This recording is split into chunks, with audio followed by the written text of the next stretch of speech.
in progress. This meeting is being recorded. Okay. Good evening. I'd like to call this Board of Finance budget public hearing for Tuesday, March 7th, 2023 to order. The first item on the agenda this evening is the public hearing on the proposed fiscal year 2023-24 budgets. I'd like to take an opportunity to provide some format on how tonight will work and provide some summary prior to beginning with the presentations. So first of all, good evening and welcome to the public hearing on the budgets for fiscal year 23-24. There are only two items on the agenda this evening. The first one I mentioned, which is public hearing on the proposed fiscal year 23-24 budget, and the second item would be will be public forum.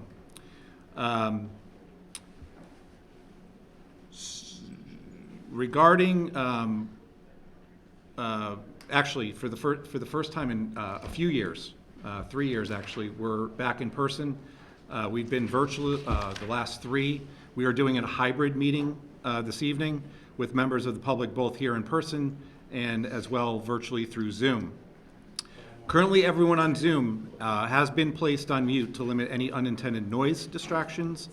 And when presentations are completed and speaking opportunities arise, we will individually unmute those who wish to ask questions or comment, but ask that members of the public, should they want to speak, use the raise hand function to identify themselves.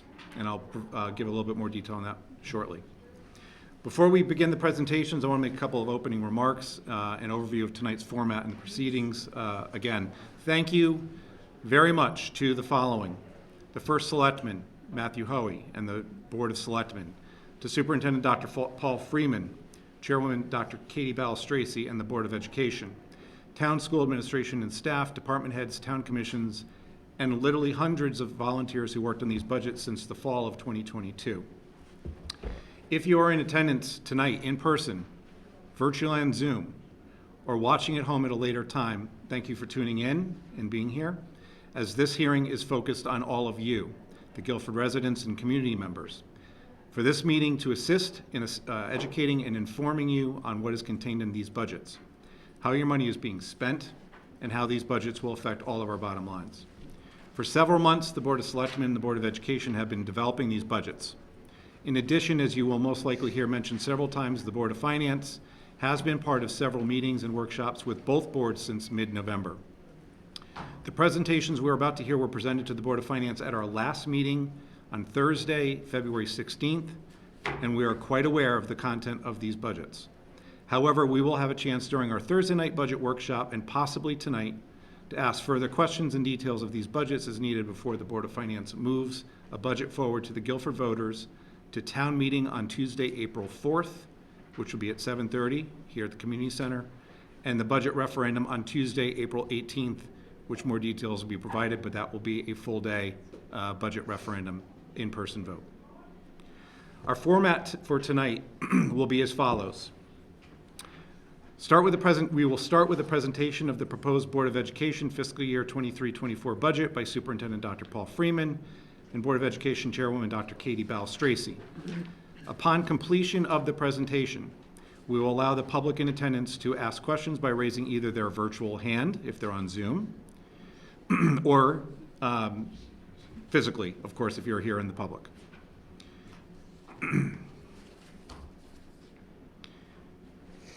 If you are in person, please come up to the front, state your name, address, and be as clear and concise on your question as possible so the microphones can pick up your voice. If virtually, we will unmute you, and again, state your name, address, and be as clear and concise on your question as possible. If there are minimal public questions, Board of Finance members may be able to ask some questions depending on the time, but it should be noted that the Board of Finance workshop on Thursday will allow time for that questioning. I also want to add that Board of Finance members have been asking questions throughout the process. So the workshop will not be the only time. There have been questions asked of the Board of Finance over the past 2 to 3 weeks. So we've been asking questions already, not just tonight and not just on Thursday night. After the Board of Education presentation, the presentation of the proposed town fiscal year 23-24 budget and revenue projections will be made by First Selectman Matt Hoey. Upon completion of the town presentation, we will follow the same format as noted earlier for the Board of Education. After both presentations have been made and the Q&A period is complete, I will recap the night and all of the numbers and figures that we've heard, at least I'll try to, and set the stage for our workshop deliberations on Thursday evening. Finally, we will end the night with public forum to allow members of the public to address the Board of Finance regarding the budgets presented. And all speakers, as I stated before, must indicate their name, address, and limit comments to no more than 3 minutes. With that, I will stop talking and we will get going with the presentations. I invite Dr. Paul Freeman, Chairwoman Dr. Katie Balistraci of the Board of Education, to come forward and provide us with the presentation of the Board of Education 2023-2024 budget. Good evening. Good evening. How are you? Good, how are you? I'm just going to make a couple opening remarks and then turn it over to Dr. Freeman to go through the slide presentation. Thank you to the Board of Finance and to the community for being here this evening. The Board of Education received Dr. Freeman and the administration's budget in January and spent a good deal of time going through the budget, each of us individually, line by line, really trying to identify exactly what had been put before us, and as usual, to try to identify areas in which we might be able to either lower or reduce some items, and areas that we thought might be areas in which we wanted to add something. Not atypical of budgets that come to us from Dr. Freeman. This was a tight budget, but this year a particularly tight budget. And we were extraordinarily hard-pressed to find areas where we thought we could cut. Dr. Freeman does go through a fairly lengthy process within Guilford Public Schools of meeting with district leadership, department heads, et cetera, and does a fair amount of trimming throughout that entire process. So what comes to us has been well vetted and thoughtfully considered. At our vote, the Board of Ed chose to make some small additions to this budget. One was required purely because of the timing of the pension amount that we were required to identify. After the administration put the budget together, we discovered that we actually needed to add $40,000 to that line. In addition, after several public forums in which we heard from a number of both students and parents interested in greater investment in athletics, my Board of Ed colleagues proposed adding, and we ended up adding 4 assistant coaches to the budget to further support our athletic program. In turn, we met those additions with some small line items in parallel to bring what had come to us as a 4.78% increase right back to that place. And then at that point found that we were not comfortable making cuts in any other line. So as a representative of my colleagues on the Board of Ed, we are very proud of this budget we are bringing before you. We feel that it meets the needs, the academic needs, the extracurricular needs, as well as the social emotional needs of the children in our district for which we are responsible. At that, I'll turn it over to Dr. Freeman. Thank you very much, Dr. Balistraci, and thank all of you for this opportunity tonight. Like Dr. Balistraci, I want to start with some brief thanks. I do want to thank Linda Trudeau and Jason Bowden in the business office for all of their hours that have gone into preparing this budget and this budget presentation. I want to thank Terry Fiandella and Lori Hahn from my office for help in preparing the presentation itself. I want to thank the leadership team. We took a new approach to the budget build this year, and we did more of the work collaboratively and together than in the past. So the building principals and the department heads had a more consistent and a more regular hand in the process this year. I want to thank all the Board of Education members for the hours that they put into preparing this. And I want to thank all the community members who participated. Throughout this process, we had 3 formal public hearings. We also received numerous emails. And in those meetings, we regularly had community members, parents, and this year a larger number of students than in the past who came out to comment on the budget and to lobby for their interests as part of the budget. A significant amount of that interest in athletics and extracurriculars that we heard this year came from students themselves who came out and advocated for themselves. So I very much appreciate everybody who had a hand in bringing us here this evening, and I'm happy to run us through the slide presentation itself. As I remind this board every year and the community every year, the budget is built on a number of foundational documents. In past presentations, we have started this slide by sharing a vision and mission document. And this year, for the first time, we're excited that that 15-year-old vision and mission document has been replaced by the new Portrait of the Graduate. This is a document that we've spent the last 2 years working on. The process began with a group of 80 volunteers from across our community. Again, students, graduates, parents, community members, Board of Education members, teachers, and administrators involved in that process. We worked to boil down all of the elements that we see as important in a Guilford Public Schools education and focused on the product. After 13 years in our school system, what are our hopes and dreams? What are our expectations for our graduating students? I wonder if you'd move to the next one. The Portrait of the Graduate focuses on developing students who will walk out of our doors as adaptable and flexible learners, as able and responsible collaborators, efficient and effective communicators, thoughtful and critical thinkers, empathetic individuals, and global citizens. I encourage all of our community residents to visit our website, where each of these 6 characteristics is elaborated further upon and explains exactly what we're looking for. The Portrait of the Graduate is a picture of the successful students who will graduate Guilford Public Schools and move off into post K-12 education, whether that's a career, service in the military, or higher education, capable of fulfilling these 6 measures and therefore being successful in the world as they move beyond our walls. Like every year, as you dig down, the Board of Education every year establishes annual documents, annual priorities and initiatives that we dig into further. So beneath that Portrait of the Graduate are our priorities. The 3 priorities on top have not changed significantly in the last 10 years, and we take great pride in that.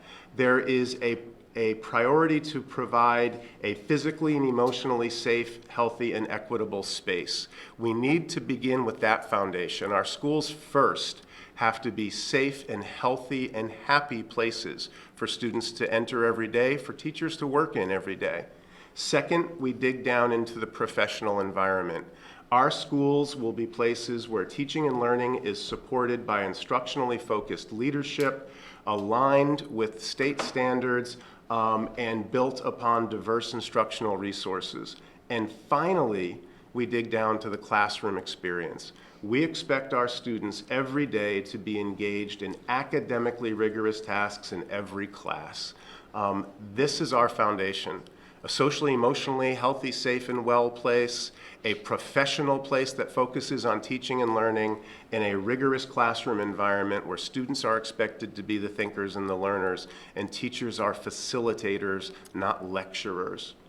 Each year we have specific initiatives that fall beneath that, and this year you see the 4 initiatives that we are digging into specifically this year. Digging down additional layer, every year the budget work itself is built upon these basic assumptions. First, every dollar that we commit goes towards providing a safe and healthy school environment.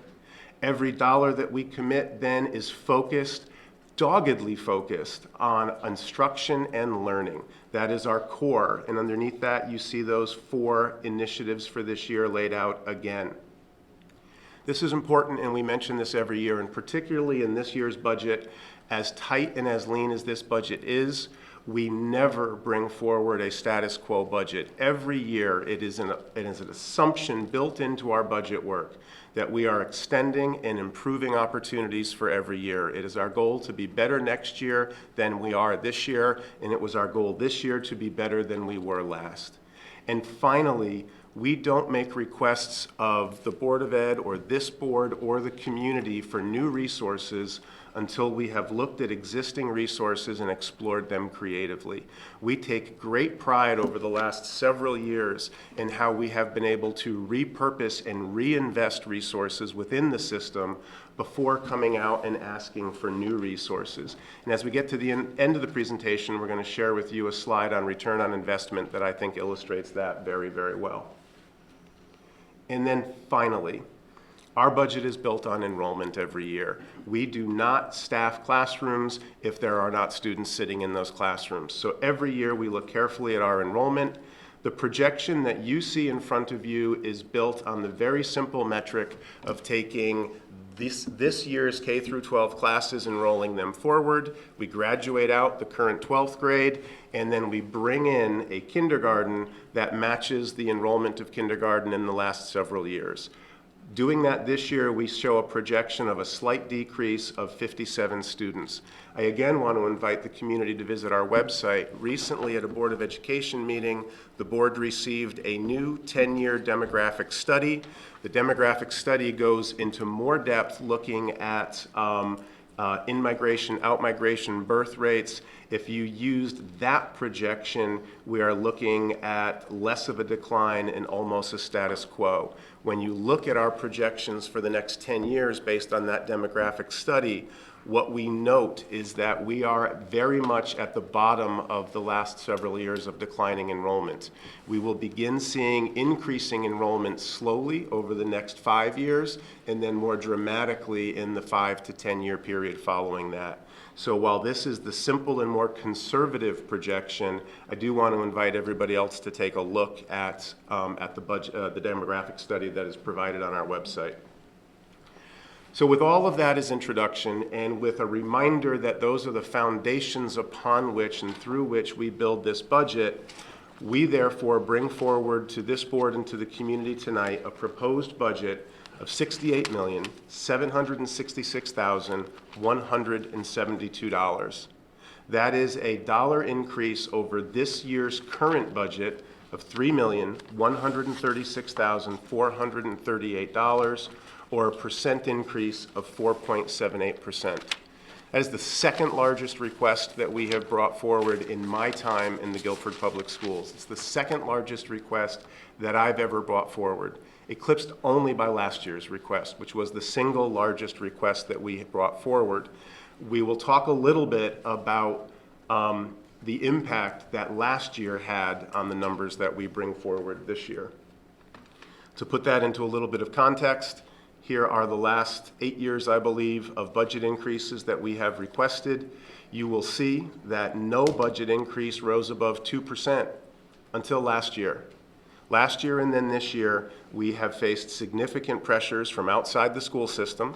I take pride in the fact that even across all of these 8 years, when you take the total increase from year 1 through year 8, spread it across those 10 years, there's no increase even with these last 2 years that comes above 2%.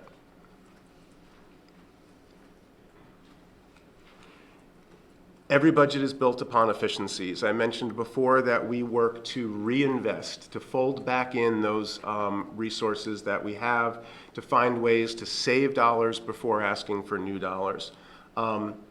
This year is difficult for efficiencies, but they still exist. And so I do want to highlight special education, and we'll talk about that just on the next slide.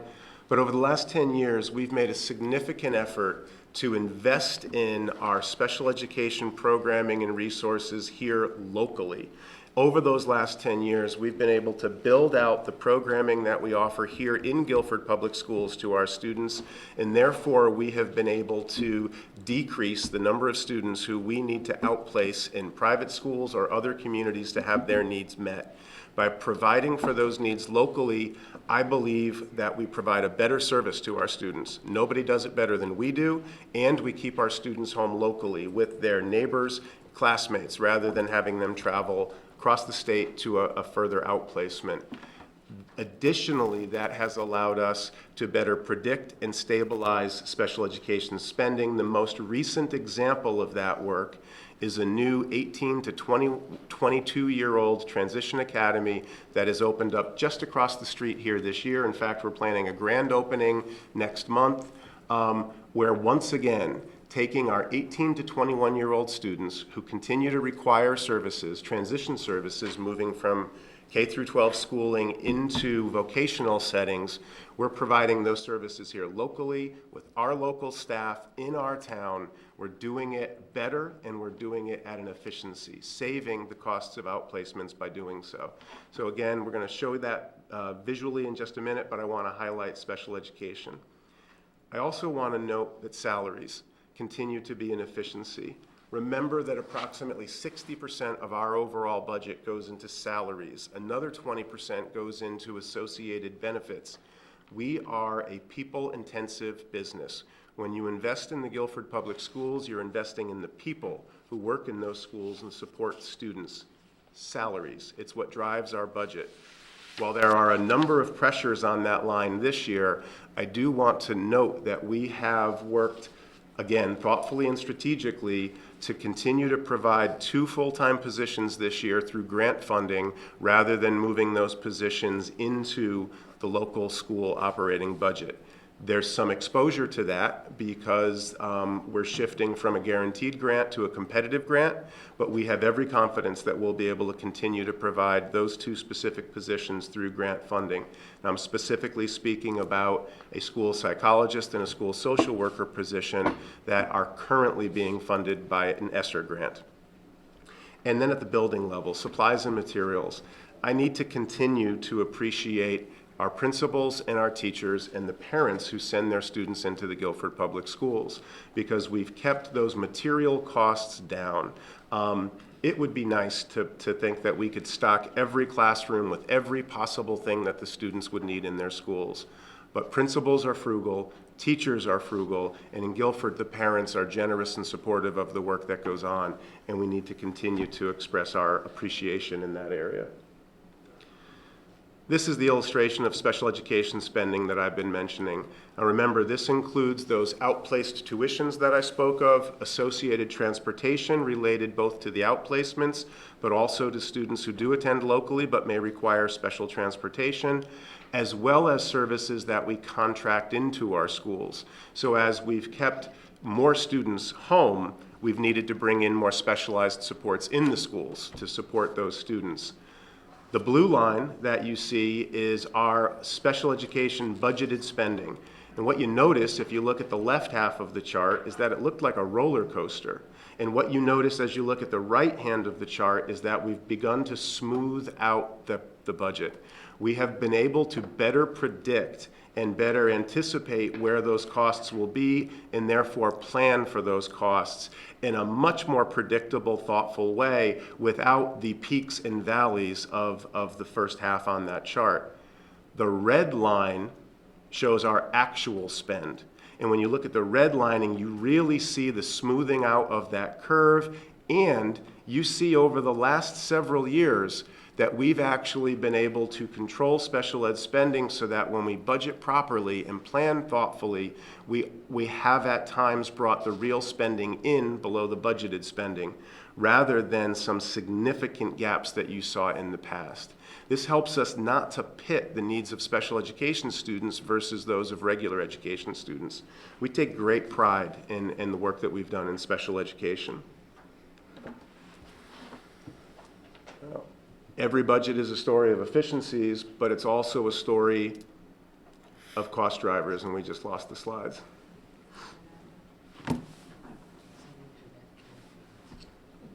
Recording in progress. So I'll talk a little bit as we continue to bring that back up, or would you like me to wait, Mr. Ailes?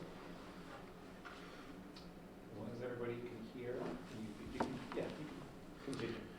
So each year as we put the budget together, there tends to be a small number, generally of non-discretionary increases that drive a significant portion. Linda, this will be slide 11 if you get, there you go.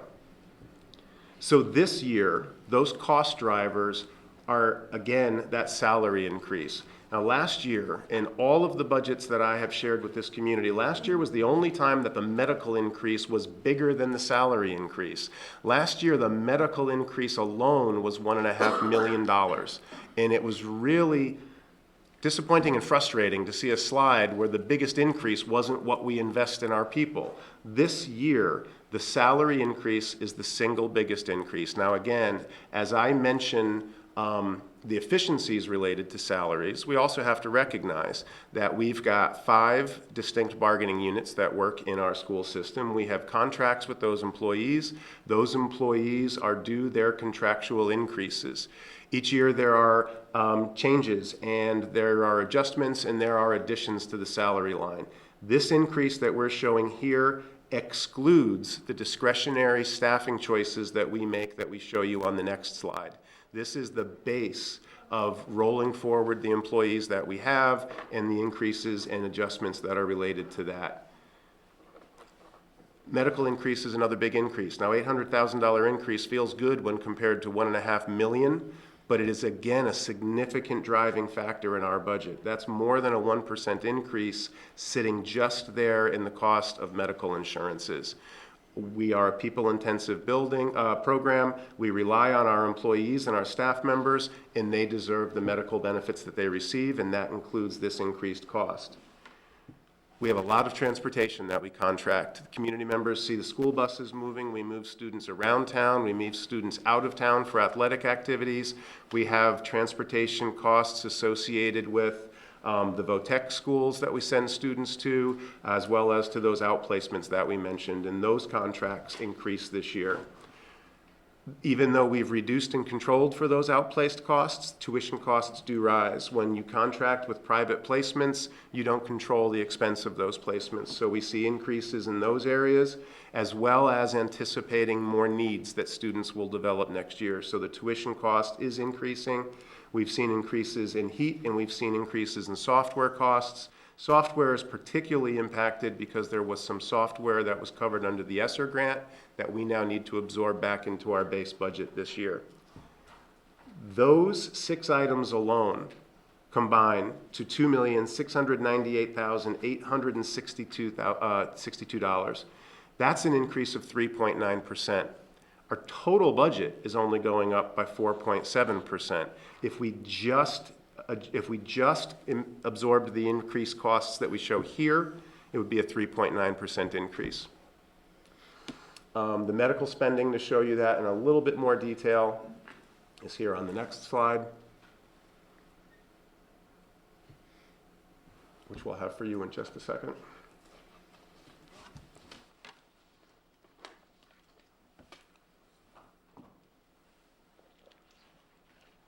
And again, you will see how last year our medical went from $8.5 million to $10 million, a $1.5 million increase. And this year is projected to go from $10 million to $10.8 million. Now, that is a significant amount of money, but I want to draw your attention to the history again. Even with that increase, we're essentially returning to what we had been spending in insurance back in the 15-16 and 16-17 school years. This board, through negotiations with those 5 bargaining groups and in cooperation with those bargaining groups by repackaging those medical benefits, did significant work in bringing the cost and the impact of that cost to the town down.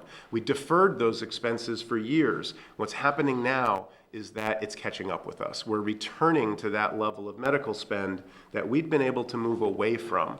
And we've worked with our insurance consultant. We've looked at putting out competitive bids. And the fact is, it appears that this is what the market is demanding for those medical benefits at this time. So in addition to the efficiencies that we seek, in addition to the cost drivers that we can't avoid, I mentioned earlier that it is our expectation to improve service every year. So every year, the leadership team and the board talk thoughtfully about the investments that we need to make, the enhancements that we need to take advantage of to make next year better than this year was. So every year we share with you a slide of investments. This is where the story of last year comes into this year's budget. Last year's budget increase, driven in large part by that medical increase as well as other factors, was such a significant increase that we took a very conservative stance last year.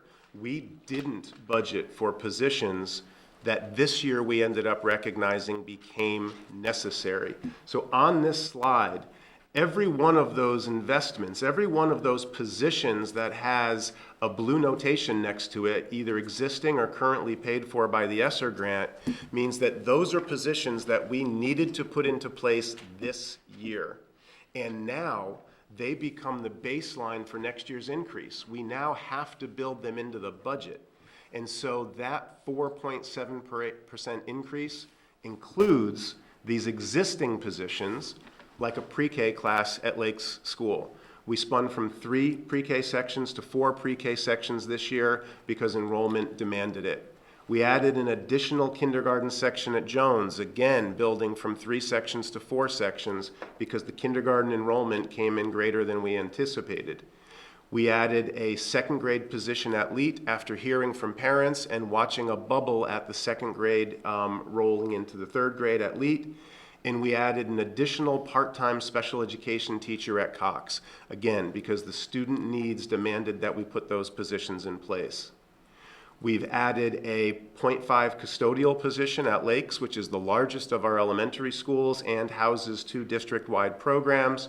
We'd been funding that position through the ESSER grant. As that grant sunsets and as those dollars are spent out, we have found that that position is necessary. We're bringing that into the base budget. And we have added a clerical position at central office to work with freedom of information requests as well as FERPA requests that come through that office. That position is working now and likewise needs to be built into this base budget. Beyond those positions, what this budget also proposes are, again, an increased special ed position, this time at Adams Middle School, an expansion of world language position at the high school, so that will be increasing the world language staffing and offerings at the high school. We expect that with this position, in addition to Latin, Spanish, French, and Arabic that we offer, that we will be able to bring in an additional exciting offering like Japanese or Mandarin. We will be adding a 0.5 para position, specifically an office para at Lakes. Again, Lakes has the largest K through 12 enrollment, K through 4 enrollment of any of our elementary schools. It additionally houses a district-wide special education program for elementary age students and our district-wide pre-K program. It's the only elementary school with pre-K in Guilford, so it has additional clerical needs that this will help to meet. This budget, as Dr. Balistraci mentioned, after hearing from the community, includes the expansion of 5 assistant coaches. Now, to be clear, those are no head coaching positions. We're not adding a new athletic program. We're not bringing in new head coaches. We're bringing in assistant coaches because we're seeing participation in our programs that are increasing the numbers to a degree that in some of our programs, a head coach alone needs the added support of an assistant coach. Those are stipended positions. And this budget includes a significant investment into the athletic facilities in Guilford. Now, we have really invested in the athletic facilities in Guilford well. We have brought new facilities online when the new high school was built. Last year, we completed a project to refurbish the stadium field as well as the track surrounding it. This summer, we know that we'll be doing renovations to the tennis courts at the high school. But we don't have a swimming pool and we don't have a hockey rink. And for years, the hockey parents particularly, for 30 years, parents of hockey players and more recently parents of swimmers have carried much of those facility costs themselves. So this budget helps to invest in the ice time and the pool time that those sports require. This $24,000 investment doesn't erase the parent investment, but it cuts it about in half from what they are asked to contribute this year. An additional investment of a similar size next year would allow this community to say that we pay for all of the facility costs related to all of our high school and varsity athletics, which is not a statement that we can make at this time. When you look at everything on this slide, the investments on this slide total $391,667, about 0.5%. So again, to remind you of that cost driver slide, the cost drivers, those non-discretionary increases, represent about 3.9% of the budget increase. These, we believe, thoughtful investments represent about 0.5% of increase to that budget increase. To look at it differently, to look at those staffing impacts by area, we like to share this slide each year. You'll notice that there is no increase in the administrative line this year. We're not asking to increase administrative positions. We are asking for teacher increases of 4.6 teaching positions. I will remind you, most of those positions are currently working in the buildings today. And this, in fact, is budgeting to support those positions that are already in place. Paraclerical, we combine on this slide, and you will see that there's an increase of 3.1 paraclerical positions. That includes 2 para positions that were added this year to the budget because of student needs. I sort of highlighted on the last slide how student needs are fluid and impacted the way that we staff teaching this year. It is unusual in 1 year to add unbudgeted teacher positions in 4 different areas: pre-K, kindergarten, 2nd grade, and special education. It's not unusual to have to make an adjustment in kindergarten each year, but it's very unusual to make that kind of fluid adjustment in 4 different areas on the teaching side, the certified side. It's not at all unusual to make that change in the para scales. Paraprofessionals primarily support students with special needs in the schools. When a student's needs change or when a new student develops needs, it's not unusual for that para staffing number to change from the time we pass the budget to the end of a school year. So this year, again, we've had to add 2 of those positions. We need to catch up to those positions this year. Additionally, we're asking for that part-time para position in the office. That's a para position that doesn't support special ed students directly, works in the office with the clerical staff there, and again, the FOI clerk that I mentioned. You also see the increase in the custodial position. That is, again, a position that is working here currently, but is being paid for by a grant, and as that grant sunsets, we need to either cut the position or add it to our budget, and we have found it to be necessary. I'm getting close to the end, I promise. I want to highlight, again, that fluidity, that creativity that goes into resource allocation, and particularly the human resource allocation. I did mention that we are coming to the close of about 9 or 10 years of declining enrollments. Now, Guilford enrollments never declined as precipitously as a number of our neighboring communities, but those enrollments were declining over the last several years. As those enrollments declined, we made significant reductions in certain areas, specifically in elementary classroom teachers, world language positions, PE positions, music, and at Adams, and specifically at Adams, we were able to reduce both math and English positions because of those declining enrollments. As those positions on the left were reduced, we took those and rolled those salaries, those positions, for the most part, back into investments. We reinvested in this community. In the last 10 years, we've gone from part-time to full-time kindergarten. We've increased contact time in art in the elementary schools. We've significantly increased the number of school psychologists, social workers, and special education teachers in the last decade because our students are coming to us with more significant needs as they enter school every year. We've increased the number of instructional coaches. These are full-time in-house professional developers. They're coaches for our teachers to help them develop their skills every year, And we have added technology integration specialists, supports for teachers to help them blend technology thoughtfully into their instruction.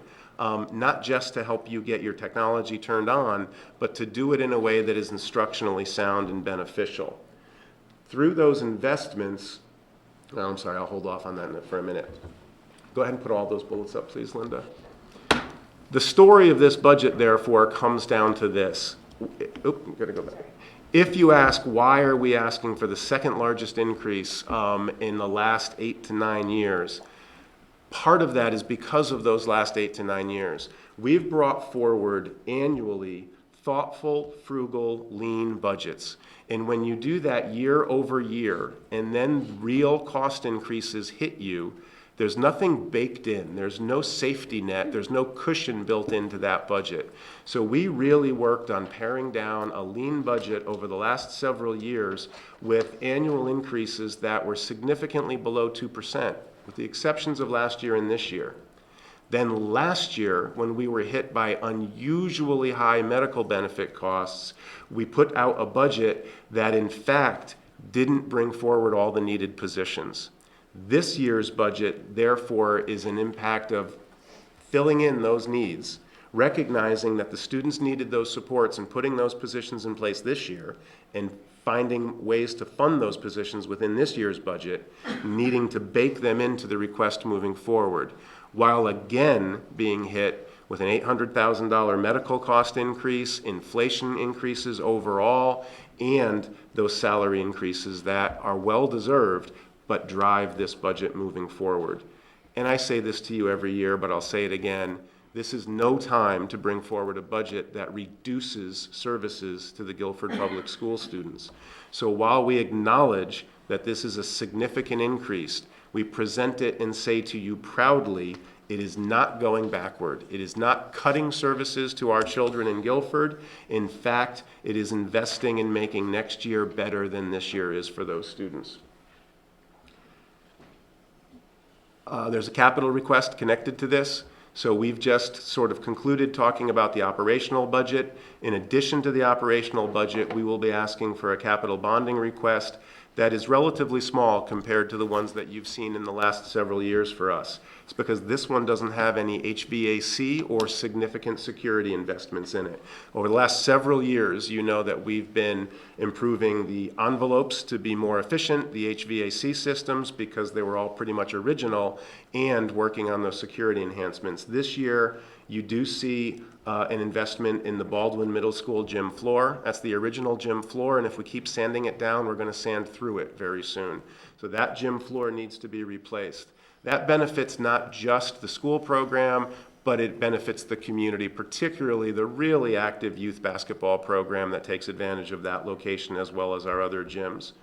There is an investment here for furniture at 595, which will be the new central office when we're able to move into that location. That move will allow us to return Lathrop House to the town, and the town will be able to take that space back. We've been occupying that space and not paying rent on it for a long, long time. This turns it back to the town and takes our central office from 3 disparate locations into one location in what used to be the old science wing. It was the small part of the old high school that we held on to. And this request holds an adjustment on a bonding request that was passed previously.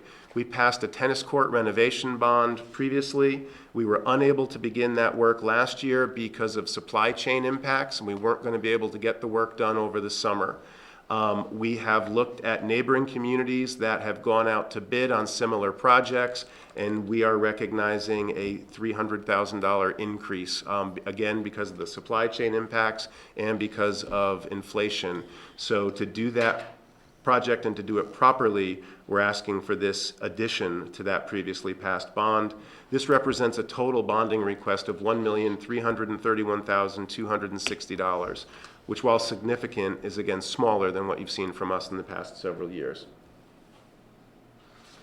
And finally, I will close and turn this over back to Dr. Balistraci just by saying the Guilford Public Schools represents a significant return on the investment that we make. There are 169 communities in Connecticut, and when you look at spending per student, Guilford falls right in the middle of that pack. We're about 70th in the state when you rank communities by how much they spend per student in their public schools. So despite the fact that we spend in the middle, we perform at the top of any list that you put together. If you went and asked people around the state of Connecticut who the premier marquee school districts are, you will hear Guilford Public Schools mentioned. And that's by any measure. If you look at state accountability scores, outside objective evaluations like US News and World Reports, standardized test scores, college placements, the way that our arts perform, the way that our athletes perform, we got so much feedback because of the concert held at the high school recently by our musical performers, raising money for Meals on Wheels. By any measure, Guilford Public Schools is a marquee school district. And to show that a little more visually, what we did for you here is we took all DERG A and B school districts in the state of Connecticut. Now, DERG stands for Demographic Reference Group. The state of Connecticut takes the towns across Connecticut and clusters them essentially by income level. It looks at groups based on the financial well-being and the average income of those communities. Guilford is in DERG B. We're an affluent community, but we're not among the most affluent communities in the state. We took all DERG A and B communities, because we don't just see ourselves in competition against the DERG B communities, we see ourselves competing against the DERG A communities. And we plotted all of those school districts on this chart, both by that per student expenditure, that's the number that runs across the bottom, and by our performance on the State Accountability Index. The state of Connecticut takes 14 measures. It's based predominantly on those standardized assessments. The SBAC tests in both reading and mathematics, the SAT in both reading and mathematics. It looks at performance on those measures, but it also includes measures like attendance and college enrollment and the types of art courses that we offer. It is the most holistic measure that the state of Connecticut attempts to pull together. The green lines intersect in Guilford on that chart. What that chart tells you is that on that state measure, the State Accountability Index, there are only 4 K through 12 districts in the entire state of Connecticut who outperform Guilford Public Schools. Now, I mentioned that we only spend around 70th. There are a lot of districts in Connecticut who outspend us per student, but there are only 4 K through 12 school districts in the entire state of Connecticut who outperform us. Of those 4, only 3 of them outperform us by more than a percentage. Only one of them, outperforms us by more than a percentage point. And only one of them spends less. 3 of those 4 districts outspend us significantly per student, in thousands of dollars per student. The one district in the state that outperforms us by a little bit, by a few tenths of a percent, but who underspends us is Trumbull, and they deserve credit, and so I want to name them. Trumbull Public Schools performs as well as we do on that state measure, and they spend less per student. Now, they're about twice or slightly more than twice our size, so I think some of that comes in an economy of scale, but they deserve credit, and I want to recognize them here tonight. I also want to recognize Guilford Public Schools. We are a significant return on investment. And Linda, just moving to the last slide, there's just a little bit here about why that single measure is important to me. The accountability index that the state pulls together takes 14 measures and boils them down. We've shown you other charts in the past where we look at our SAT scores compared to other districts, or we look at our 7th grade SBAC scores compared to other districts. We do well in those measures, but the place where we do the best is when you take the biggest, widest lens view of our students. When you look at our whole experience, that's where we do the best, and that's why I think that number is the most important. And with that, I'll stop talking and turn this over to Dr. Balistraci again. I just want to underscore this return on investment. I think we've all spent time on athletic fields. We've had, a number of us have had kids graduate from this district and go on to college. We've seen what this district can do, arts and performance, and for sure academics. I also just want to lastly put this in the context of what's going on across the state of Connecticut. This is a 4.78% increase. Dr. Freeman has laid out very carefully the drivers of that. They include the inflation that all of us are experiencing in our own homes. It includes, as he noted, well-deserved salary increases. It includes less for our district because of the very careful and strategic planning done by Dr. Freeman as an administration, but it does include the ending of ESSER grant funds that have to somehow be absorbed. And it includes an increase in medical benefits. But I will tell you there are boards of ed across the state who in the last couple of months were looking at 7% increases. One was looking at a 12.7% increase. This is an experience that is happening across the state. So I will name that in our closing remarks at our Board of Ed meeting on which we voted on this budget. I had several colleagues say, I am so pleased to see that this budget came to us under 5%, given the numerous cost drivers and given what we're hearing from our colleagues across the state. So I once again say to you, we are bringing this budget to you, we, the Board of Education. We are very proud of the work that this school district does for our students and for our community. We are strongly in support of this budget and believe that it will meet the academic and social emotional needs of our students. Thank you so very much. Thank you very much. Thank you. Dr. Freeman, Dr. Balistrisi, thank you. Comprehensive as always. And I know there's quite a few people virtually watching. I know there's a few people in the audience here.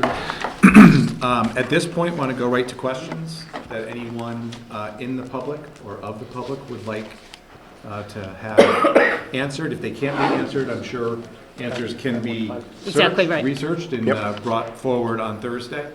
So we'll start off, if anybody virtually would like to ask a question, please put up your virtual hand. And once you do that, we will unmute you once you're recognized. In the meantime, anybody in the in-person audience wishing to ask any questions of the Board of Education? Yes, hand right here first. And just as long as you stand up, state your name, address, you can stay right where you are and ask your question. Okay, Deborah Denise, 18 Sugarland Road.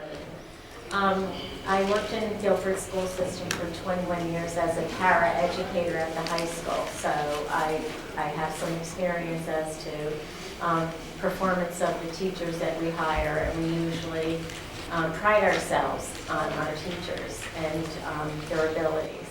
So my concern is that it is, I guess, a situation now where coaches have been hired to supposedly help our teachers perform better.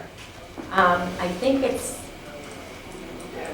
I guess I don't understand the necessity of it, because our teachers, we pride ourselves on hiring well-educated teachers, and if they're professionals and they can perform the job that they should be doing, why are we spending money on coaches for teachers within the schools? Is it really necessary? Can that money be used for some of the increases, and can we eliminate the coaches in the school system? So that's a big concern of mine, because although we say that every year is not the year to make the cut, it's the same repetition, the same thing we hear every year.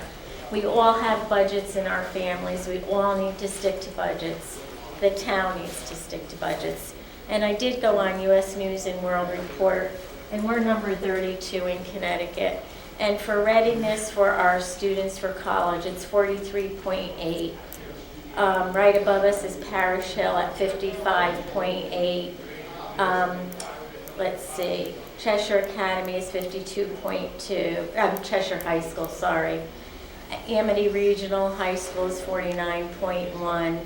Pomperaug Regional is 51.4.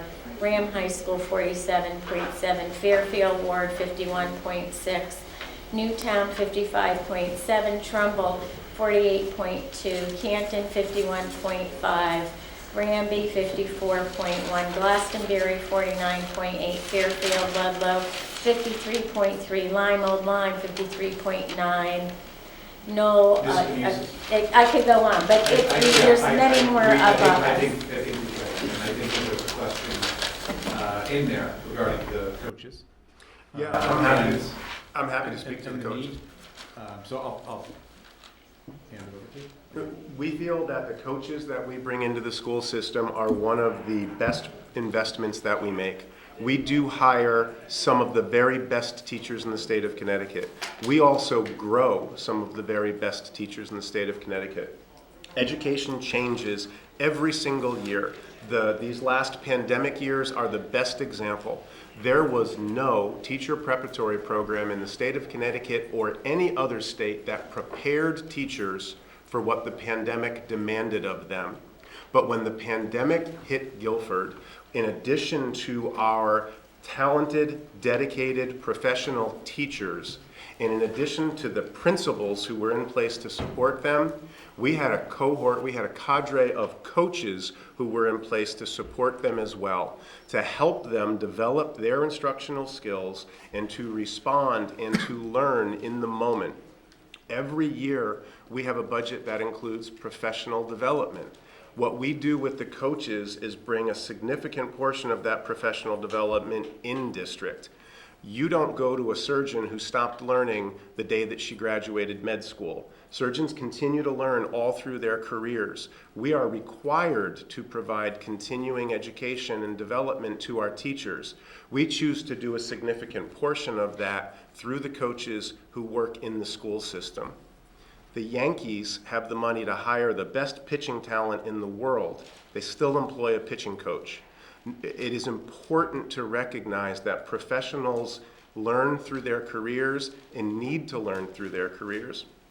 More recently, we are recognizing that the coaching support that we offer in Guilford Public Schools is becoming a retention device. So as the teacher shortage begins to come home, and as the teacher shortage begins to affect even our community, and we were immune to it for a long time, and we're not now.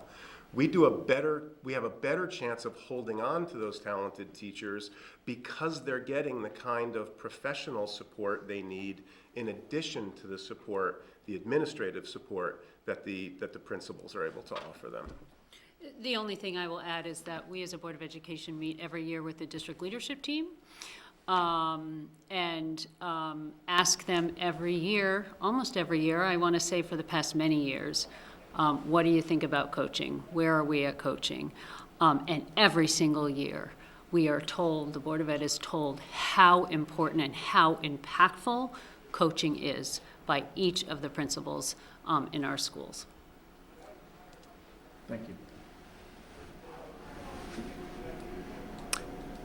Any virtual hand? Oh, okay. Madeline Bensis, 1243 Little Meadow Road. I have kind of like the same question as Debbie did. Why do we have 3 assistant principals? I don't see the need for that if you 3 or 2. Are you speaking at a specific school? That would be at Guilford High School. We have 3 Okay. assistant principals at Guilford High School. Why is that? Oh, I'm happy to answer that question. We've got 1,000 students enrolled at Guilford High School. So at Guilford High School, we have a principal and we have 3 assistant principals, 4 administrative positions to oversee and meet the needs of 1,000 students who come into the school every day. So that means building their schedules, it means supervising their academic programs, it means supervising and evaluating all of the teachers who work in that school. It means meeting the parental needs of parents of those students, supervising lunch duties, hallway passing time, athletic activities, club activities, as well as needing to be there to help students when they make poor decisions and may run into disciplinary trouble. At Adams, where we have a student body of approximately 500 students, we have a principal and an assistant principal. And at Baldwin, where we have a similar enrollment, we likewise have a principal and an assistant principal. You know, the state used to provide a comparable measure where they would show administrative staffing compared to the student body. It really disappointed me when the state stopped calculating that measure, because when that measure was put out, you would see that Guilford Public Schools is in fact very low on our administrative staffing when compared to other districts of a like size. At our elementary schools, we have a principal and no assistant principals. I'll just speak off the top of my head about Westport Public Schools because I happen to know Westport Public Schools. In all of their elementary schools with similar enrollments to ours, they have a principal, they have an assistant principal, and they have a full-time special education coordinator. At our elementary schools, we have a principal for each building. There are no assistant principals at the elementary level, and we have one special education coordinator who covers all 4 buildings. So again, I know it feels like a lot when you say, why do you need a principal and 3 assistant principals? Because there's 1,000 kids there, and there's a lot going on, and they have complicated needs, and it's actually low if you compared it to what other communities, similar communities, place into their school buildings. One of the reasons it's low is because we lean on the partnership with the instructional coaches. They help in a way because they're helping support the teachers in the classroom. We also have healthy staffing when you look at school counselors, school psychologists, and school social workers. We're not overstaffed, but we have a better, more comparable ratio in those areas than we do in our administrative areas. Dr. Freeman, can I ask a question just because it's piggybacking onto that? On those 3 assistant principals, do they have specific roles? So I know they're assistant principal, but then do they have, you were talking about, whether it's programming, scheduling, communications, do they have specific roles or do they share roles? No, they share roles, and in a large way, we've moved away from pigeonholing an academic AP or a discipline AP. So the assistant principals get assigned to grades or portions of grades, and then within those grades, they meet essentially all the needs of the students at that grade level. So if you're assigned to the freshman class, you are doing discipline as related to that class, supporting special educational needs as related to that class, communications, parent concerns, but all of our principals are part of the academic programming. All of our principals supervise and assistant principals supervise and evaluate teaching staff, and they all support special education programming needs as well. And then if there's a big home game going on, they're all at that high school until 7 o'clock at night. And if there's a big away game, there isn't a game in Madison where one of our assistant principals or more aren't there to make sure that our students are representing us well. Only because you haven't spoken yet. Stand up, name, address, and question. That, by the way, in answer to your question, I think they're only asking $18,000 for assistant coaches. I'm an athlete. My kids went through all of their own. Assistant coaches are a big part of what happens out there, and they're not really asking a lot of money. There's a difference between assistant coaches for athletics. Oh, These that's are- these are teacher assistant coaches. Now, Sorry these about are, that. these Sorry are about that. coaches for teachers. Yeah. All right, I got, going back to you, I'm Name, looking, and address. oh yeah, Mark Tampson, Towner Swamp Road, Guilford resident for the last 15 years. Just a concerned taxpayer. So anyways, I look at this lovely breakout here, and it does say at the bottom line here, senior citizens are encouraged to join in and comments are welcome. That's what it says, okay. So I look at the big items here. And you touched, and you did a good job explaining it, but I need you to explain a little more. We're spending $10 million here under the education budget here for medical. Okay, roughly how many people is that covering? I know how I work for a company of 100 employees, and I know how much the owner of our company pays for benefits. And I know he goes, in the past 15 years, he's changed out 4 times. Okay, so he does his due diligence. When these insurance companies go up on you. Oh, really? Okay, well, I'm gonna go out and I'm gonna get other prices. And you mentioned that you did do that. Yep. And it's important that you do that, because these guys are all thieves. We all know that. They take you look at your house insurance, look at all your insurances, they all go up, so you have to do that. So let me ask you, who have you reached out to? There's not a lot of big players, but who have you reached out to? We have approximately 600 employees on the school Wow, side. 600. So I'm gonna take that 10 million and divide it by 600, and that'll give me about what we're paying It's more Four. complicated math than that, but yes. And roughly, so. Linda, you want to go ahead? Well, it's 600 employees, but it's How are you? 600 employees, but it's their spouse, their family, their That's my dependents. next question. When we get, I'm in the private sector, we've got 100 employees, the owner of the company says, I'll cover you, your employee, but wait a minute. You got your wife, you got 3 kids, that's extra. You pay extra. Do they do that here? So, no, we don't. And the reason that- don't? Well, but hold on, I can answer that question. The reason that we don't is that we have contracts with our employees and we're not private. Remember that we have to hire those best teachers in the world.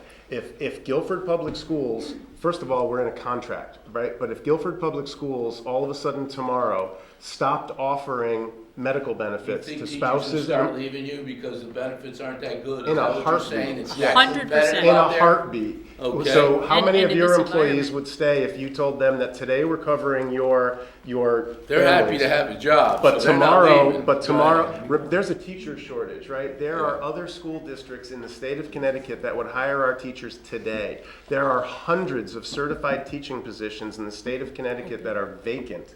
So again, if we take pride in what we offer, if we want to build the best teaching cohort we have, then we have to continue to offer, So first you of got all, competitive extraordinary benefits. benefits. Okay. No, they're not That's all- extraordinary. that's They're all not I have to say. extraordinary. In fact, again, I showed you that slide. Over the Yeah. last 8 years, this board renegotiated the benefit packages with all of those bargaining units. We brought the cost down for the last 6 or 7 years.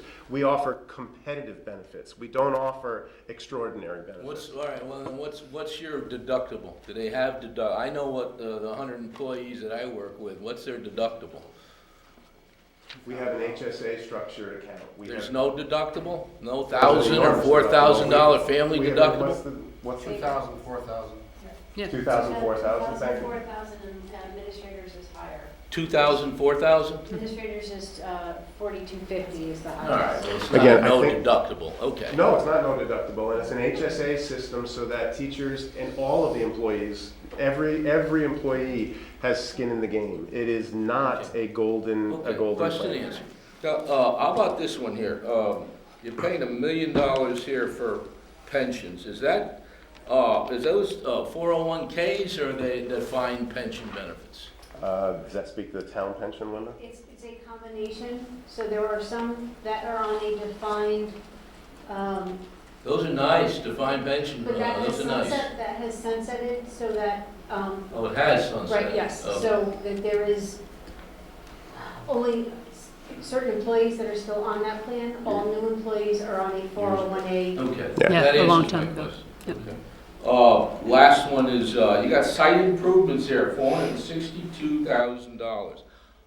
Did we build a baseball field or a soccer field? Well, that's a lot, $500,000 for site improvements. I thought with site improvements, we bond that stuff. No, we don't. We don't?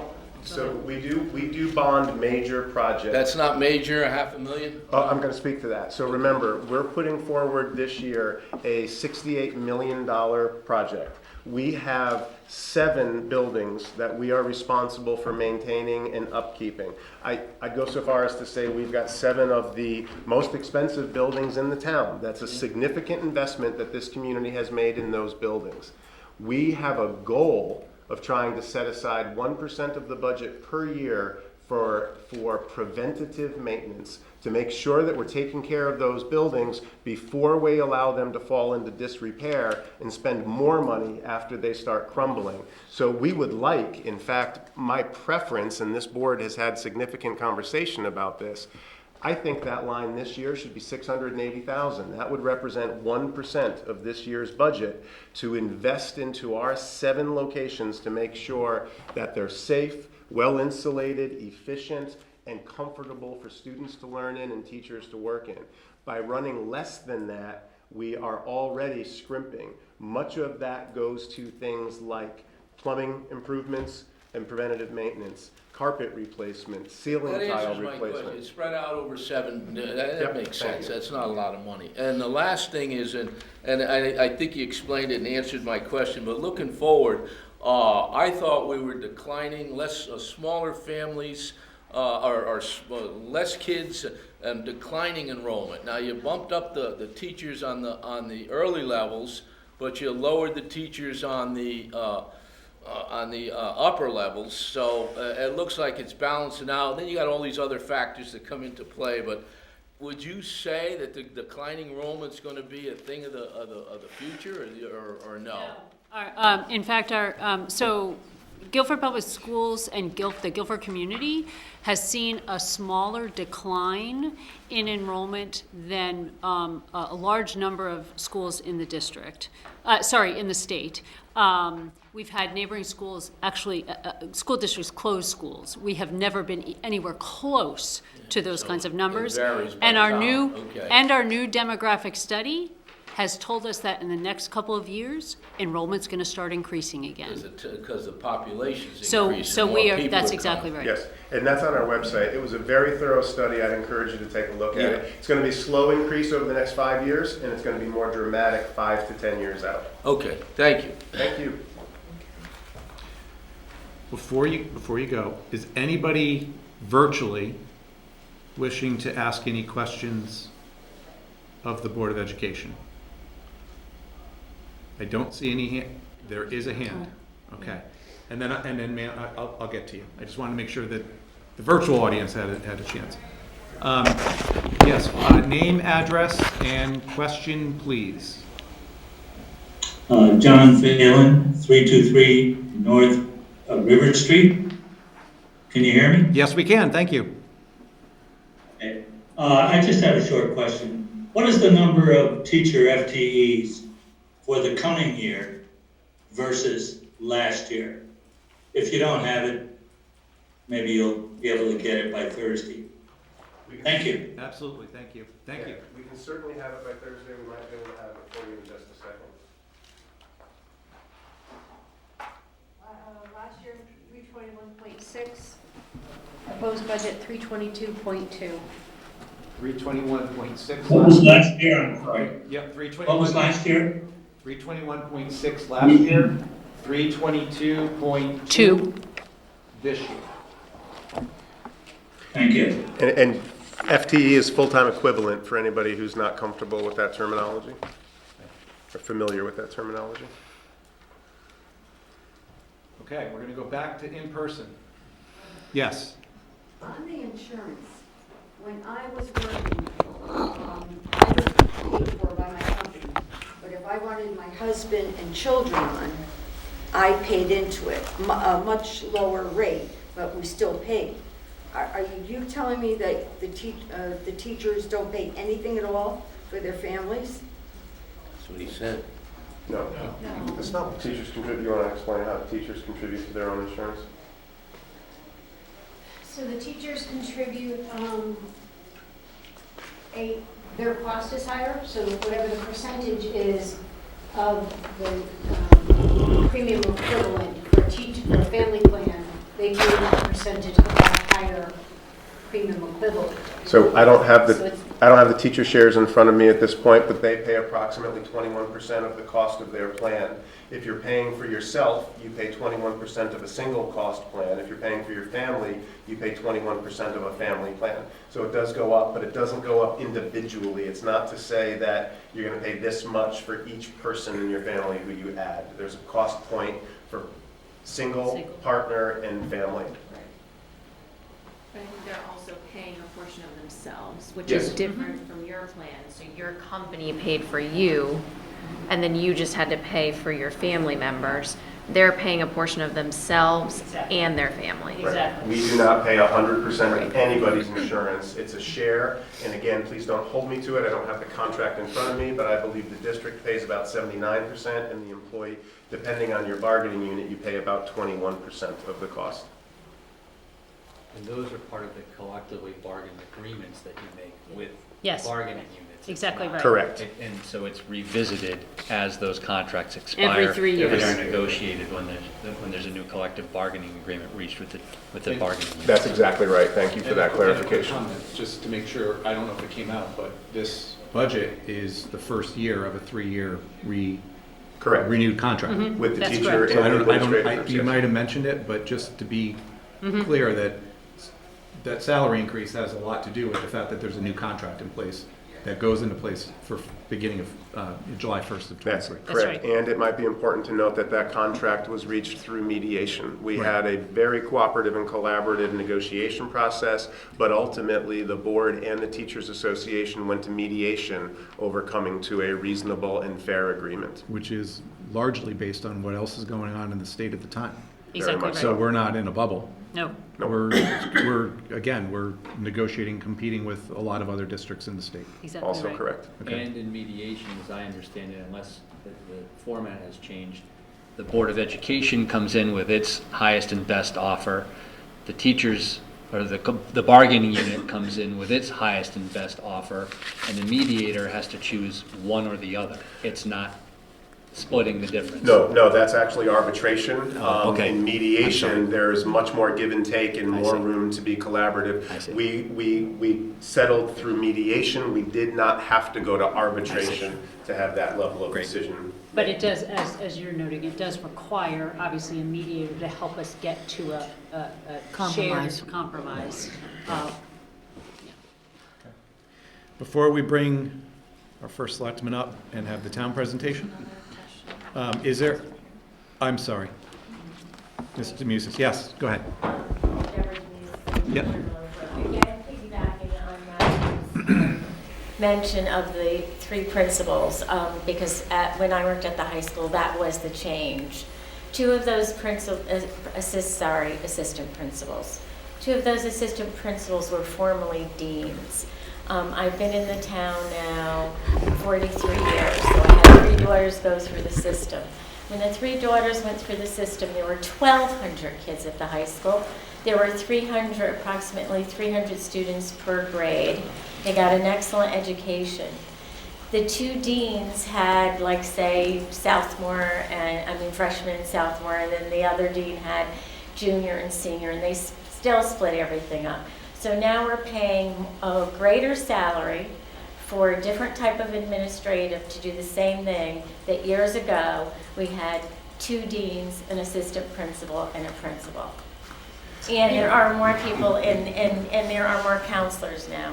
And the counselors needs of help our us students are schedule it. different. And the needs, and then that's really an important And I point was to there, make. so the needs of the students in Guilford have always been met. So I'll also add I that. think we've done an excellent job with Thank you, meeting the I students. agree, I agree, Okay. I So, agree. but I'll also note, and I think this is important, in addition to the changing and constantly changing needs of the students, in 2012, the state of Connecticut passed new laws around teacher supervision and evaluation. The time and the intensity that was required for teacher supervision and evaluation increased exponentially. And so the 3 administrators who were already assigned to the high school, we didn't increase FTEs, we didn't add more administrators. We took 2 10-month dean positions and made them 12-month positions. We were able to get more work from those positions, ask more of those positions, and cover the demands of the new teacher supervision evaluation legislation that passed without having to hire in contracted evaluators or people who didn't know our teachers. So it's important to note that the expectations changed statutorily and exponentially in 2012.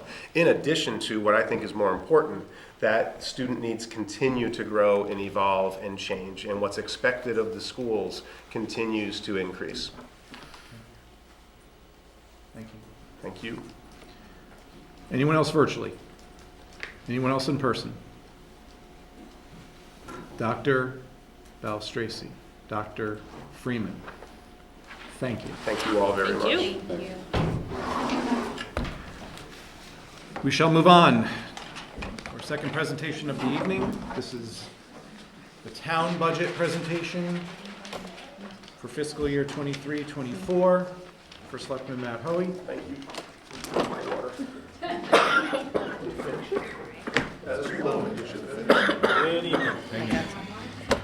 And waiting in the wings, and just in case, is our Finance Director, Mary Jane Malvese. Just in case. All spread out, ready to go. Mr. Hoey. Good evening. Good evening. How are you? Nice to see you. There used to be a line about being the last guy to speak at a forum or a meeting. Don't want to stand between you and happy hour, but I think we might be past that at this Nope. point.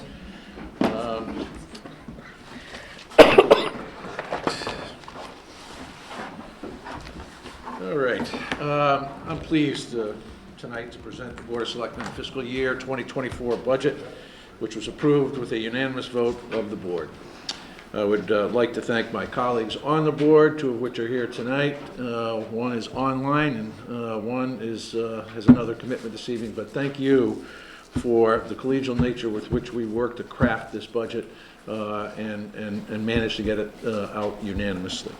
I also want, like Dr. Freeman, it takes a team to get to this point, and the team, many of my department heads are online because we thought this room might be a little bit full. I appreciate them being on board, plus the work they did to develop these budgets, and particularly Mary Jane Malvese and Mitch Goldblatt, who did a significant amount of putting this budget together, and then my staff in the Selectman's office, who I can't get through the day without Tracy Brinkman, who is your clerk, as well as Karen Corser, who's behind the curtain and running the slideshow today. So that's my version of Oz. What you see in front of you are the budget objectives and key factors, and I'll try not to belabor them, but clearly we see a continued need for demand on services. And that's popping up in several areas. This is a familiar theme for you folks over the past few years, particularly as a result of COVID, significantly increased demands on youth and family services, social services, but additionally, we're seeing more needs evolving from our seniors, as well as pressure on our public safety departments, fire department, and police department. We are always attempt to assure the appropriate staffing levels. I can say with certainty that has not always been an objective, because there are times when we're afraid to come asking for more. But this budget includes us asking for a couple additional staff people. That's a little later down on the number. One area where we are definitively asking for another resource is to address the deep sewer avoidance plan by recreating the WPCA organization within the town. In 2008, 2009, we had a salary line item for WPCA coordinator of nearly $39,000. In the 2013-2014 budget, that was eliminated. Asking why do we need someone to do WPCA, and what we're doing is ensuring compliance with our wastewater management plan, which is integral to sewer avoidance with the state of Connecticut and DEEP. As a shoreline community, we were required to put together a sewer avoidance program, and we were somewhat close to not being in full compliance with the plan that we had committed to. So this resource will allow us to get back to where we need to be. Pension, OPEB, which is other post-employment benefits, for those who don't know the acronym, medical liabilities, all are being funded at the recommended levels from our actuaries, as well as from our consultants. We continue to focus on protecting tax relief programs for veterans, elderly, and the disabled.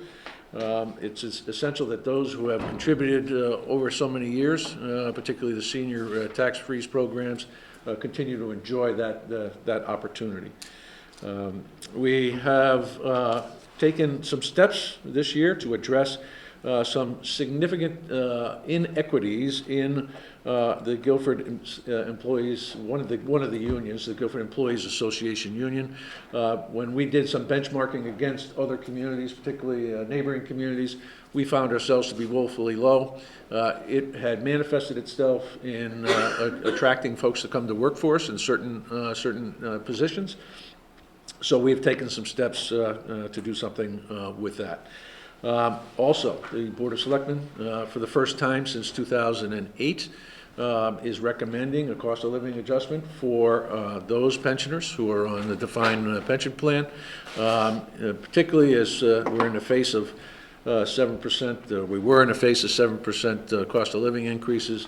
Those three bargaining units, the Guilford Police Department, the Board of Education pensioners, as well as the Guilford employees are all receiving the equivalent of about a 2.8% cost of living adjustment, which will cost us in pension contributions about $100,000 a year, forecasted out through the next 20 years. We are increasing staffing levels, as I mentioned, to full-time. The two full-time are one of them is in the police department. It's a shared resource with the school district. It is another resource officer. Dr. Freeman, myself, and Chief Hyatt have been discussing this for the better part of a year now. And at one point we were contemplating 2 resource officers, owing to the fact that the school administration has been under significant pressure to increase security in any form or fashion within the schools. And we feel this year we were able to add 1 additional resource officer. We'll see how that works out and possibly add a second one in the next budget cycle. So don't want to tip our hand. there. Additionally, the full-time position for a permit technician in the building department. As I think the Board of Finance has seen, the number of permits and the revenue that's coming in from our building permits. COVID was a shot in the arm for the building trades as well as the permits. 1 part-time position is in the health department. That is the WPCA coordinator that I mentioned earlier. And then there's 1 part-time to full-time position, and that is in this building for a cook. A part-time cook is moving to full-time because Larry Santa Maria runs perilously close to breaking labor laws in terms of the number of hours he spends here. And this individual will clearly keep us from getting in trouble with the Department of Labor. And we're committed to the continuing support of our public safety office, our organizations, which I think the Board of Finance knows has been under increasing pressure, particularly as it relates to replacement salaries. So there is a significant, that's a key factor in this budget. Karen, if you would, please. Here are the components of our operating budget for fiscal year '24. Town operating budget is up by 5.2%, largely based on some of the things I just talked about: salary adjustments, and as well as the COLA and our traditional contracted obligations with our employees. The operating capital budget is up just nominally. As I think the Board of Finance is well aware, we've been trying to keep a pretty much level set on that, $1 million to $1.5 million, $1.2 million, and we're sticking in that range at this point. Good news is debt service has, as anticipated over many years, particularly we're on the backside of the curve of the Guilford High School bonding costs, and that is dropping by 0.95%. So a total operating budget of 3.65%. And I want to just mention that the Board of Selectmen, in its deliberations, reduced the request by $663,000. We removed $530,000 from the operating budget and $133,000 from the capital budget. Karen. These are the major category increases. Total salaries, as I referenced earlier, 4.87%. Employee benefits at 3.9%, which is a better picture than we saw with our brethren on the Board of Education side. Largely the result of some shifting in the numbers, the total numbers of contracts as we split out the overall cost. One thing that I think was, and I don't mean to go backwards, but one of the things that people need to understand about our health insurance is we are self-insured.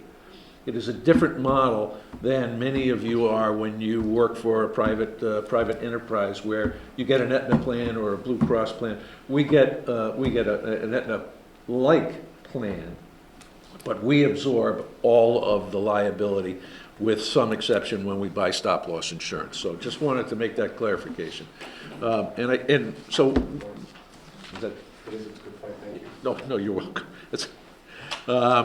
And then I want to talk a little bit about employee benefits. That number at 3.9% also includes our pension contributions, similar to the way it does on the Board of Education side. And one of the things, and I give Bob some credit for this as well, over the past 5 or 6 years, we have steadily reduced the discount rate, the implied interest rate on our earnings. And we finally, it's now down at 5.75%, which is among the most aggressive rates in the state of Connecticut, but it has stabilized our cost, our pension cost, because our earnings are more in line with the expectations we set with that discount rate. So all other departmental expenses rose by 7.48%, capital 0.1%, and then debt at 0.95%. Karen, if you would. These are the areas where we've seen some significant budget increases. The legal department should come as no surprise. We are implementing a grand list, a reval, and the way we determine our legal budgets has a lot to do with where we are in the reval cycle. Revals go over a 5-year period. So this is the year where we anticipate significant expenses related to tax appeals. The budget for 5 years ago was, for the legal budget, was $476,000. And you see here it is less than it was 5 years ago, largely because of some restructuring that we did in terms of the operation in that department. But you will see the legal budget decline over the next 5 years, where again, when the reval comes in, we'll be back, we'll ramp back up. Building department, I talked a little bit about what we need here. We're adding an additional resource. We are also weeding ourselves off of some of the ARPA funding. One of the positions that had been funded by ARPA is no longer going to be funded because it is deemed that we're going to need that resource for the expected long term. Natural resources, largely related to trees, tree removals, and Lake Quanapog is among some of the things that are driving that budget. Police department, it's replacement salaries, and utilities. One of the things that I know Dr. Freeman talked a little bit about was utility costs, gasoline, electric, et cetera. I opened up my electric bill this morning, and it looks a lot different than it did a year ago, believe me. So we have, the utilities are, for both the police department and fire department, are a significant driver. Same thing with public works and town properties. An interesting fact on the town properties is we had a significant rate increase from the water company on our fire hydrants. Over 7% increase on the service contracts for our fire departments. In Park and Rec, we are in this budget utilizing proceeds from program funds. The program fund balance is being tapped for some of the salaries that go to drive and support many of those programs that are producing income. Next up. Karen, if you would. A couple of areas where we want to focus on. Insurance services dropped dramatically for us. That is our workers' comp and our property and casualty, our liability, our LAP policies. Last year, we went out to bid for those services. We had been with CIRMA, which is the Connecticut Conference of Municipalities captive insurance program. And we went out for competitive bid, and we wound up getting a cost savings that was significant. And despite the fact that I was vice chair of the Kerma Board of Directors. I had to take our business elsewhere. I don't have to sit in those meetings anymore now. That's the good news, right? That is good news. But that was a significant event, and we anticipate that we're going to be able to continue to enjoy some savings against what we would have done with Kerma. Social services is a bit of a drop. That's largely because longtime social service director Tammy DeFrancesco retired, and we replaced her with Donna Falcone, who is on the call this evening, where she's pretty much brand new and drinking from a fire hose, no doubt, but we're glad to have her. And then debt service dropped to some degree, about $97,000. So. We also have in this budget our operating capital budget, and it's broken out. We're looking for, as I said, $1,073,000 or almost $74,000. Big portion of that is in vehicles, equipment for both Public Works and also some other departments. Infrastructure is largely Public Works. Building maintenance, I mentioned the fire hydrant increase is a big draw, and also maintenance service contracts are going up dramatically.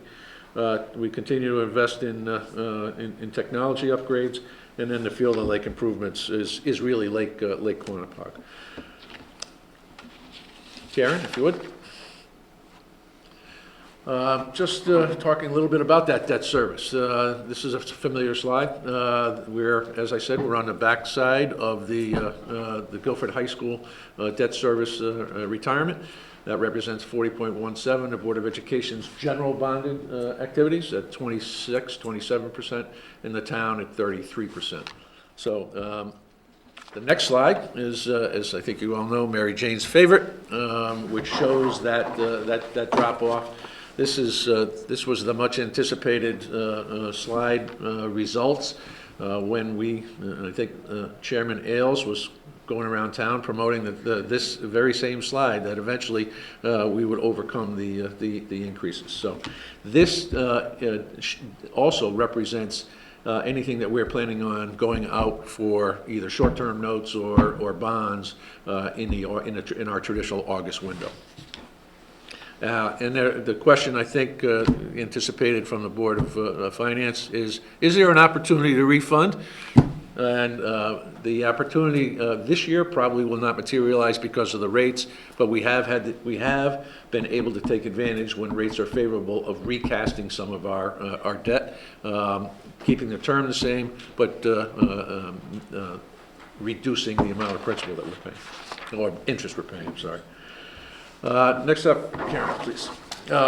We, like the Board of Education, have requests for bonded authorizations. The communications infrastructure is basically the system that runs our emergency networks, our radios for our public safety, and that equipment is currently, it's not only end of service, it's at end of life. So this needs to be replaced, and we've known we were going to have to get to this point, but we are there now. I do want to mention that we are in the process of preparing a congressional directed spending grant application, which is due on the 19th of March. We're furiously working to see whether or not we can get that done. We've made some calls to Senators Blumenthal and Murphy's offices, who are working with us in crafting that grant application. So there is an opportunity that we won't need to bond for this if we were successful in getting that grant. We have not gotten a congressionally directed spending allowance from them yet. And there's sort of an expectation that everybody's going to get a bite of the apple or a turn, and we're hoping this would be it. These are all pretty self-evident. Pedestrian improvements, Hubbard Road, those are sidewalks largely. Road improvements, and I should mention that the Board of Selectmen comes every 2 years for bonded capital projects, and this represents $500,000 in road improvements for each of those 2 years. More investment in our public safety with the ambulance and the engine pumper, police vehicle, port storage, and a backhoe to replace a 25-year-old backhoe at Public Works. So that's the extent. So the good news here is that there is an opportunity that we may be able to reduce this, but also we have already reduced this from the original documents that you were looking at the capital presentations. And it's largely because of Sean Scanlon's ability to have garnered bonded earmarked funds for the town of Guilford in the amount of about $7.5 million. And so the Lake Quantipoc Dam, which has been on our capital plan for a number of years at the cost of about $3.5 million, will be covered by those state bonded amounts. In addition, there are two other projects, Falcon Road reconstruction and Chimney Corners Road elevation project, which will be covered by those. So there is some avoidance of long-term debt through the good work of now Comptroller Scanlon. Next up, Karen, please. The flip side of the coin is always the operating side, operating revenue side. And these are local revenues, and we've seen a significant increase this year. As you can see, interest income, which is a double-edged sword, right? Everybody else is paying more in interest. We are earning more in interest these days. Building permits are up, obviously. Town clerk with recording fees. EMS revenues continue to rise, and we've invested over the past couple of years in enhancements to our billing system and our coding and billing. So we're far more efficient than we had been in the past. Delinquent taxes and interest is anticipated to go up. This is a line that we probably should take out of there, but the use of fund balance. But we are, fortunately, we're not contemplating that at this point. So the total intra-governmental revenues, those are local revenues, up by over $885,000. And then total revenue up, short of property taxes, is up by 12.6%. Karen? So if you were to take the total revenues against the total new revenues against the new expenditures, the net town budget, which includes the debt service and includes our capital and our operating, would be a 1.97% increase. But when we roll it all together, because we have a one budget, the anticipated numbers right now, the spending increase is about 4.33% when you add it all together with the Board of Education and the town side. Next up, Karen. This is some of the numbers that everybody's been looking for because this is a reval year, and the fiscal year 23-24 will be the first budget that is under the new property valuations. There was significant grand lease growth of over $1 billion, almost a 33% increase. Now let's compare that to last year's grand list growth was what, about a 1.3% increase on general increases, new developments, property improvements, et cetera. So this is significant, and we're not going to, I don't think this is the time we want to start talking about what's the impact in terms of the mill rate, et cetera. I know the chairman will be having those discussions probably tomorrow, if not even tonight. I was actually going to bring it up tonight. Fine, then you can do it. That's your job. That's your job now. That's your job now. It used to be mine, right? And just so people understand that we've been through the informal appeals on reval. The formal appeals are actually taking place. They were going on at Town Hall when I left there to come to this meeting. And then for those who are not satisfied with the appeals, the formal appeals, will have the right to appeal them and go to court. And that is certainly well within everybody's right, which is why we anticipate that increase, that significant increase in legal costs this year. Okay, Karen, if you would. This is sort of the feel-good slide, the mission of our town government. It's pretty self-explanatory. And this, by the way, this is all on the town website, and will include some details beyond what we have in the next, 10 to 12 pages, which, Karen, if you wouldn't mind, next. This is, where do your tax dollars go? How are they utilized? It's not quite as sexy as return on investment that Dr. Freeman is able to do, but let's run through some of the departments. This is where the tax dollars go and what they're doing with those tax dollars. So at the fire department, there were 3,927 calls for service this past year, which is a 9.8% increase over the previous year. One thing I want you to take particular note of is the graph on the right, and that's the average response times.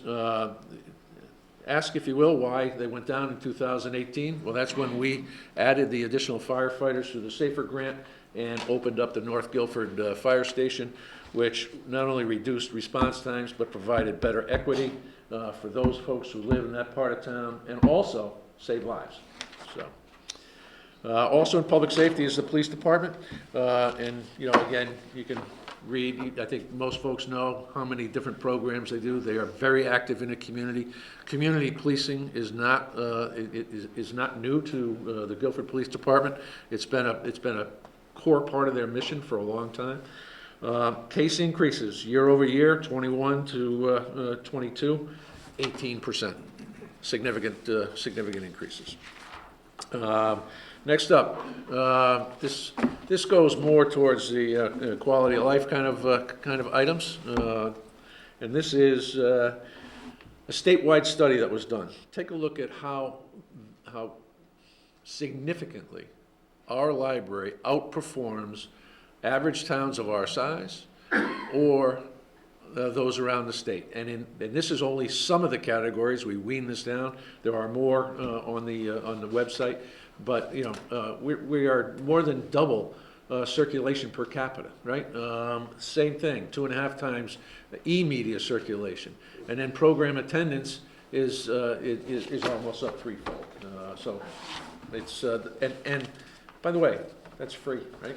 We offer all those services, unless you're like me and you occasionally get a fine for an overdue book. And you're late returning. So, Karen, if you would.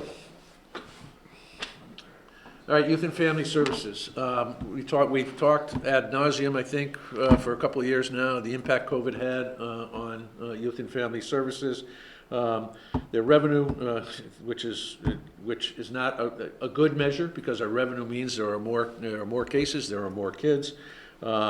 We are on pace to come pretty close to what we did last year, but if you go back to 2020, fiscal year 2020, which only incorporated a couple of months of COVID, it's not quite double, but it is, it's a significant increase over the number of appointments, but more importantly, the number of caseloads, the clients that they handle. We're currently at 106, I think Lynn mentioned to us, which is more than double the normal caseload prior to the onset of COVID. Next up, town clerk. Among the many things they do, you can see here, they are the official keeper of the records, and I dare say that they are probably they get more foot traffic than any department in town hall on the Sunset. Maybe the community center sees more people, but more traffic for services is going through the town clerk's office.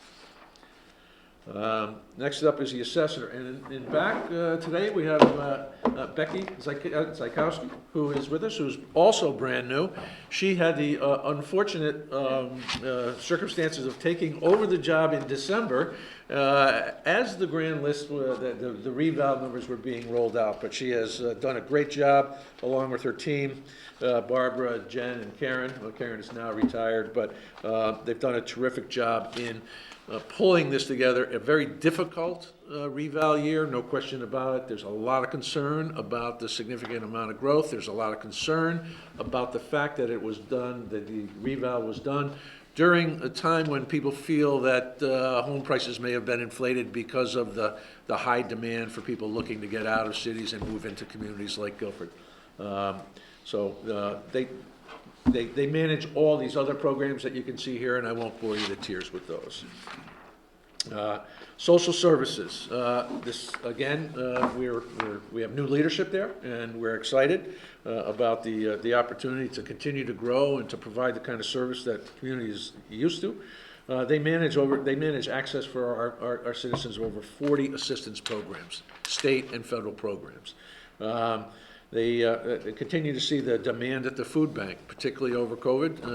The increase, a 30% increase over fiscal year 21. They also have had, as of last week, I think, facilitated 324 energy assistance applications for home fuel oil. And that's been a difficult process this year because the funding was not, the funding levels that the state had been providing were not readily available immediately. There was some increase, although I read something recently that, that they're done. They're done again, so. Let's, next up, Karen. Park and Rec, senior meals is one of those things that we have, we're having to increase our subsidy every year, but their meals are up 34% over the past 5 years. And for so many of those seniors, that is the only socialization they get when they come here to enjoy those meals. But that also includes Guilford Interfaith Volunteers and Meals on Wheels. I'm sorry your pickleball friends left, but said it is acknowledged as the fastest growing sport in Guilford. And I'm looking at a guy who plays over there occasionally when I can waddle my way around a court as well. But I think the Park and Rec is addressing the need for additional pickleball courts. Okay. Oh, and we continue to provide all those other things like summer concerts that are now bringing back 1,000 to 1,500 people to pre-COVID levels. Karen, if you will. Building department, we talked about this earlier. These are increases in commercial permits and residential permits on a year-over-year basis. The commercial permits have skyrocketed. A lot of that has to do with some of the changes in the building codes. The number of inspections now could be up to 10 for a single permit based on the changes to the building codes over the last couple of years. Karen, if you would. Public Works, we maintain over 49 square miles of area, 186 miles of road, 3,564 catch basins which have to be cleaned out every year in order to be in compliance with our MS4 stormwater requirements through DEP. And obviously, storm preparation and snow removal is a big part of what they do. And I won't jinx us with any comments beyond that. Also, they provide vehicle maintenance for all town and Board of Ed cars and vehicles. Next up, engineering. We've been fortunate enough to complete some projects over the last year. The Route 77 sidewalks from Adams School up to the public safety complex and beyond over to Sawmill Hubbard.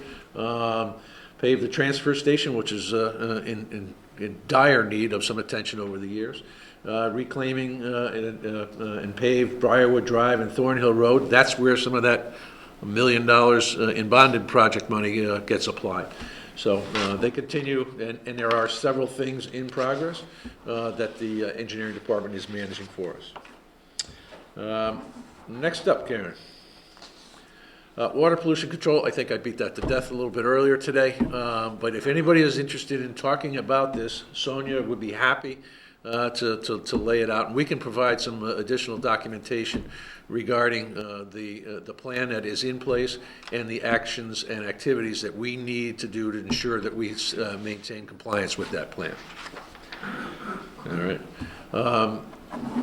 Okay. By the way, WPCA will fall underneath the health department. That individual will report to Sonia Marino, our health director. Just take a look down the bottom here. 2,435 permits processed through the health department in the past year. And that's protecting our community. Additionally, I think it goes without saying, the workload on the health department over the past 3 years is unlike anything anyone would have imagined. Yes, we have invested some resources in there because we needed to invest those resources, and at this point, we don't see a lessening of the demand and the need. Some of the COVID-related stuff we might be able to back off of over the next fiscal year. All right. Karen, and last one, thankfully, economic development. As you know, we share an economic development resource with the town of Madison. It is working out very well. Both communities have decided to re-engage Sherry Cody to continue to provide those services to our community. And she's been very progressive, very active. A couple of things that are coming. A new tourism website is about to be launched. She worked with the Guilford Preservation Alliance, who had their own website, which was in need of more constant care and feeding. And we've taken over that. And then there were several COVID-related programs that we have invested in. One through the EDC's recommendation with the Shoreline Chamber on business coaching, and the other was the grant program for Guilford businesses to spruce up their facades. And we've seen, I think we've now seen 11 or 12 applications that have been approved. So that is economic development. With that, I apologize for running past my allotted time, and will entertain, I and Mary Jane, or any of my department heads will entertain any questions. Yeah. Anybody in person? Go ahead first. I'm asking for a friend. Still have to identify. What's the friend's name and address? The new potty that's going at Bittner Park. We have not finalized plans for the new facility. The codes. Is it going to have washer and dryers in there? I mean, I was surprised by the amount. We don't have that budgeted at this point. It's still in the planning stages. It's, won't see it anywhere in the budget. Okay. Yeah, I didn't know where that came in. It is not anywhere in the The budget. Board of Selectmen opted not to move that forward because we felt that it wasn't fully baked. There were a couple of different iterations of that. One was a solar-powered facility up there, which had a compost component to it, which after some research was determined far too much work, far too much of a challenge. It's like camping. And then the other solution was to build another facility, which would have required running power and water up to that facility. And we were not prepared, we were not comfortable yet with the overall need for one up there, based on the fact that we've just made some investments in the restrooms down on down closer to Route 77. Thank you. You're welcome. Yes, sir. Mark Timpson, Hi, Mark. Town of Small Road, how are you? Good. All right, getting to employee benefits, medical insurance, your taxpayers paying $4,376,000. How many people is that covering? I'm just trying to figure out. 180 on full-time? About 180? Plus contracts. Roughly 185. I forgot my calculator. I don't know what I actually was going to bring it, but I know that the Board of Education said they had 600 people and we're paying 10 million. I think that comes out to about 16,000 per person, which is a lot of money. It is. It's a lot of money. I know a company I'm working for, I think the average, they're all family people, about 12,000. So these are good plans, but they're expensive. So I don't know what that comes out. 4,300,000 divided by 180. Anybody got a calculator? It's actually more than that because employees pay 20%, anywhere from, depending on the age of the contract, anywhere from 18 to 20%. So you might want to multiply that number by a factor for the total cost of the plan. And I think it was also mentioned earlier that they're on a high deductible. All of our employees are now on high deductible. But again, like I asked our superintendent there, do we do our due diligence and reach out, or we keep staying with the same people? I mean, Actually, I thank you for that question. Right now, we have a bid out on the street for. Who are we using, Aetna, or who are you Our using? third party is Anthem. Aetna? And all we pay Anthem is a management fee to manage the process of processing claims, because we are self-insured. So, the self-insured is the actual cost that we are paying for our employees' medical care. It's a utilization-based number. What we have theoretically done is taken the profit motive from insurance companies out of play, other than the administrative fee, which is a couple $100,000 a month. It's about $2 million a year, right? Yep. It's still a big cost. And all I'm questioning is if we go to the competition and get other prices. Yeah, we did. We actually are going out to the market again to see which third-party administrator we will go with, maybe to reduce that fee, that $2 million a year, and also our stop-loss insurance, which could be more competitive than the administrative world. I got $23,905. I hope I got it right. I tried to do it twice What because did it it come out? came up pretty high. $23,905. Nice. Does that include our administrative fees on your side? That's a Yeah, and the stop loss cost is on the town side? There's some extra fees on that side that make that number a little lopsided, but it's still a pretty high number. Yeah. How about the retirement plans again? Are they 401Ks or defined benefits? We have a combination of both. We have no new Those employees. 401Ks are common in the private sector. Believe me. They're cheap. You only get you get it matched, and it doesn't cost a lot. Defined benefit plans are through the roof. They're the way to go. For years, all the police and firemen had them, crippling the towns that they can't afford them. So